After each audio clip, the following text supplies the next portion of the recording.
শুভ সকাল বন্ধুরা, তোমরা সকলে কেমন আছো? আশা করছি সকলে ভালো আছে, সুস্থ আছো। আমিও ভালো আছি।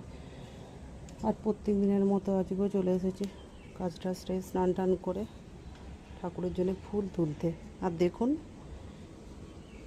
এই যে খুকু যেখানে পড়তে যায় সেখানে আন্টির থেকে এই নয়নতারাটা এনেছিল।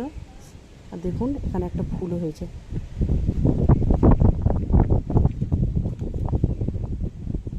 এখানে একটা নয়নতারা। আর এই দেখুন, অনেক দিনের পর এই জবা গাছটায় একটা জবা ফুল ফুটেছে, অনেক দিনের পর। ভালো লাগছে দেখে। আর এই দেখুন, এই গাছটায় অনেকগুলো জবা ফুল ফুটেছে। বাইরে খুব সুন্দর হাওয়া দিচ্ছে, সুন্দর হাওয়া না?